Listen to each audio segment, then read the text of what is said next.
Hello,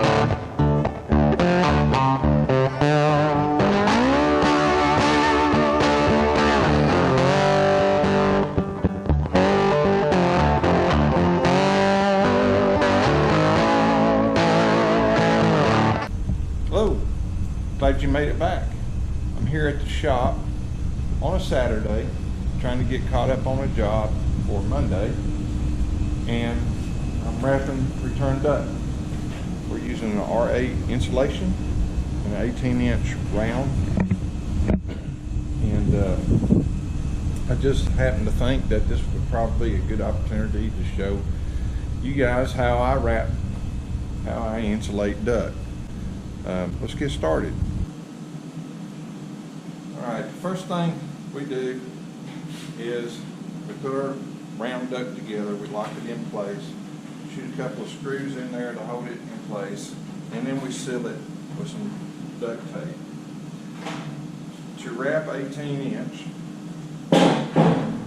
you have to do pi, which if you guys remember telling your math teacher, I never used any of that type of math. Well, there's a lot of math in heating and air, and pi is one of them. But the thing about pi is that you can't really use the exact number because this is 3-inch insulation, so it kind of throws that number off a little bit. So I have to use something a little higher than pi. Most of the time I use 3.75 or 3.74, and that gets me pretty close. So that comes out to about 67 inches, and that's what I'm going to do this wrap at. That'll give me enough for a 2-inch lip to fold over, and I'll show you that when we get a little closer to that process so you know what I'm talking about. But anyway, right now, I'm cutting this at 67.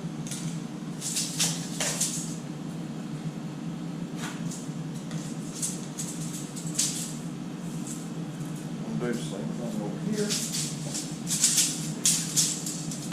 It's easier for me to do my wrapping on the floor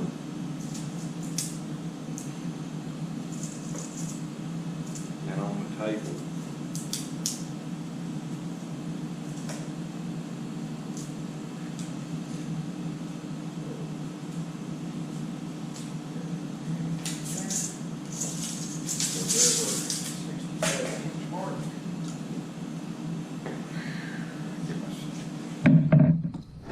Edge. Two marks up.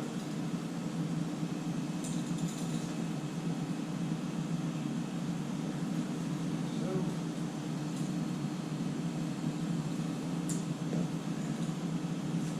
and I cut the insulation all the way across.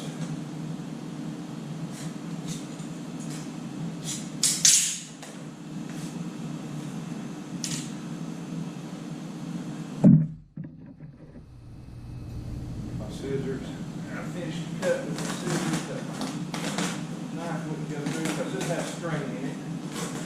So a lot of times it don't always cut the fibers. And then I need a 2-inch lip. And my ruler, my measuring stick here, is 2 inches wide.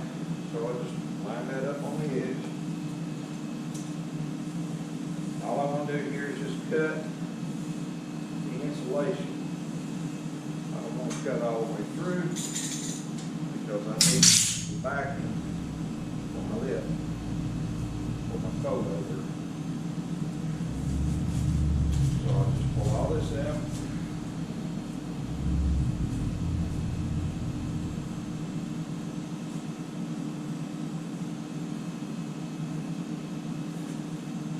That's discarded waste, and my pie, as you can see when I lay it on there, is shorter than my insulation. So what I want to do is I usually line this flap up that I got right here, put my insulation on my slip connection right there, and then I add about a ½ inch on the back because I want some. When this other piece of pipe joins, I want to have a little bit of insulation there to bud up because I don't want to cut any strips. So I give myself about a ½ inch and cut that out. Give me my length I'm looking for.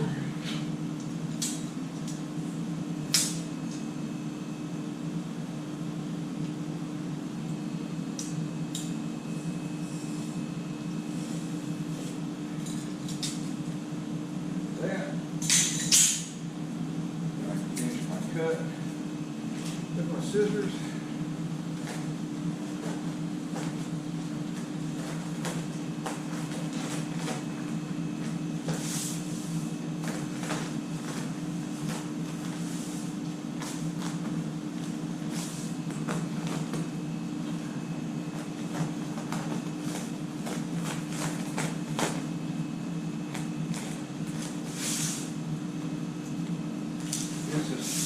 This here is not scrap because I'll use it later to wrap boots and transitions. So that just goes into our pile to use for later. Okay, a little closer look at what we're doing here. We're going to put pipe down on our insulation. I'll grab my staple gun and have that nearby. I'm going to come up to the front here. And this insulation, it's got a 2-inch flap on it too, so that's when that piece is joined together, that insulation that's left over back there will butt up against here, and this will fold over and make a seam. But anyway, what we need to do is we need to get our insulation lined up right here, and then we come back here and we grab one side and we pull it. We don't want to pull it real tight because if we pull it real tight, we start compressing our insulation and we start losing some of the R value that we gain. We'll be losing that. We don't want that to happen. So see, that cut has my insulation butting up. We are not overlapping the insulation, which makes it look kind of awful. Big old bumps and stuff like that. So what we're doing is there's that flap. We're butting our insulation up, folding our flap over, and putting a few staples in here to hold it. And then we move on down here. Same thing, pull our insulation together, lay that flap over, and start stapling. And I hope you guys can see this. You're on top of my head, so I don't know. Got that.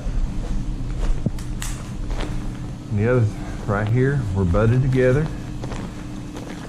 That flap is coming over, and we're popping some staples in there just like that. Okay, so we got that stapled. Get ready to put some tape on there, but I want to show you guys the staples. These staples are not like the staples that you get. The staple gun, let me say, the staple gun is not like the ones that you get at the hardware stores, the big box stores. You can see these staples are curved. They curve out, and that's what holds that lip together. They go in, they curve, and they lock that into place. So that's a locking mechanism to hold that insulation together. We'll also put a layer of tape across there, and I like to double layer mine. Make it, I already use a 3-inch, but I like to put 2 pieces side by side and lay it on there and cover up that seam real well. So I got my 2 pieces of tape put together, like one wide strip, and I'm going to lay this down over my seam that we just stapled. I'm not going to stretch it tight, just going to lay it on there, and then I'm going to rub it down.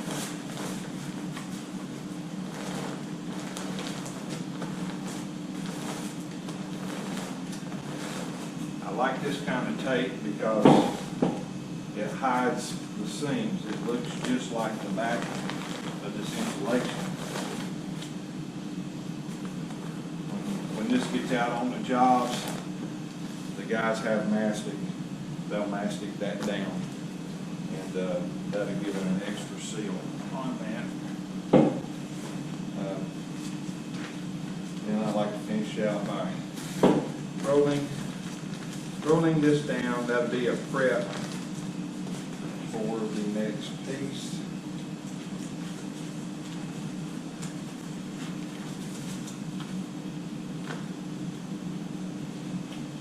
So when the other piece of trunk comes down, slides down on this, what was left over on that will actually butt up against this, and then this flap will be pulled up over and make one nice seam.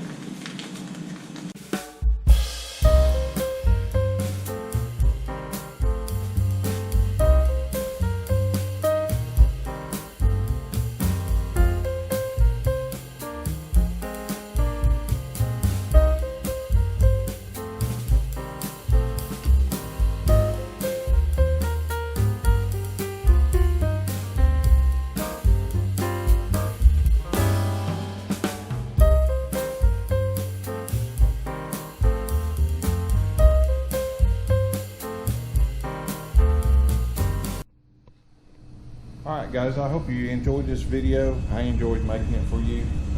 This is how I do the duct work. I'll include a picture of normally what I see, and it's not good. And I think duct is an art that has been lost. It doesn't matter how expensive of a piece of HVAC equipment you put in there, in your home or in your business, if that duct work is not right, it's not designed properly for static pressure, it is not going to perform. It's a very important part of the system, and I think a lot of people just kind of breeze over it a little bit and really don't do it the proper way it needs to be done. So anyway, thought I'd share this opportunity with you. Hope you enjoyed it. Catch you next time.